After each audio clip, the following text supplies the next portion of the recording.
আমি সৈকত কুমার মাহাতা চলে এসেছি আবার একটা নতুন ভিডিও নিয়ে। আর আজকের আমার বিষয় হচ্ছে ক্রিকেট রিভিউ। তো এতদিন আমি আপনারা দেখেছেন সবসময় আমি ফিল্ম রিভিউ করি, তবে আজ থেকে আবার অনেক দিন পর ক্রিকেট রিভিউ করছি। এর আগেও আমি ক্রিকেট রিভিউ করেছি, তবে কন্টেন্ট করার জন্য আমাকে ক্রিকেট রিভিউ করতে হচ্ছে।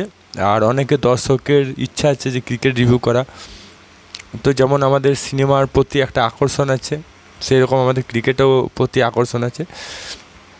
তো আমি যে ম্যাচটা দেখলাম, দীনেশ কার্তিক হাজার চেষ্টা করেও সে ম্যাচটা জেতাতে পারলো না, তবুও দীনেশ কার্তিকের ম্যাচ দীনেশ কার্তিক খুব ভালো খেলেছে। যত বয়স বাড়ছে দীনেশ কার্তিকের ব্যাটিং স্কিল ভালো হয়েছে। আর এইদিকে সানরাইজ হায়দ্রাবাদ বলার কিছু নেই, সবাই ভালো ব্যাট করে এবং সানরাইজের দলটা একটা ব্যালেন্স আছে, কনফিডেন্স লেভেলটা ভালো আছে, এটা আমি বুঝতে পারলাম দলের।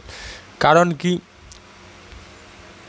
দলে যে আহামরি প্লেয়ার আছে তাও না, আর দলে যে খুব নামকরা প্লেয়ার আছে তাও না, কিন্তু দলের একটা জিনিস ভালো আছে, সেটা কনফিডেন্স লেভেল, যে রান রেটটা এগিয়ে নিয়ে যাবে, ছোটো থেকে বড় রান রেটে নিয়ে যায় এবং 288 টার্গেট, বিপক্ষ টিমকে 288 বড় মাপের টার্গেট দেওয়া, এটা ছোটো কথা নয়। আর হেড খুব ভালো খেলেছে, অস্ট্রেলিয়ার প্লেয়াররা এমনিতেই ভালো খেলে, আর এই ম্যাচে আরও ভালো খেলেছে, সেই ব্যাপারে কোনো সন্দেহ নেই।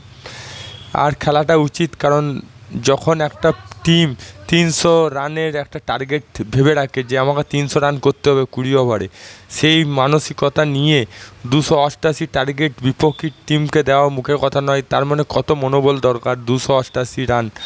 হ্যাঁ, এমন খেলছিল, মনে হচ্ছিল 300 রান করবে, আগের বারেও তাই হয়েছিল, সেখানেও মনে হচ্ছে 300 রান করবে, কিন্তু করতে পারেনি, সেটা আলাদা ব্যাপার। কিন্তু 280 রান বা 250 উপরে রান করে দেওয়া, তারপর 288 টার্গেট দেওয়া মুখের কথা নয়।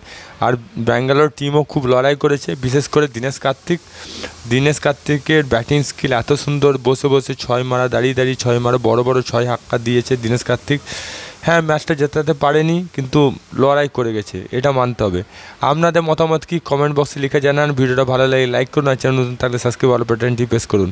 আবার দেখা হবে আপকামিং ভিডিও নিয়ে। ততক্ষণ জয় হিন্দ, জয় ভারত, ভালো থাকো, সুস্থ থাকো।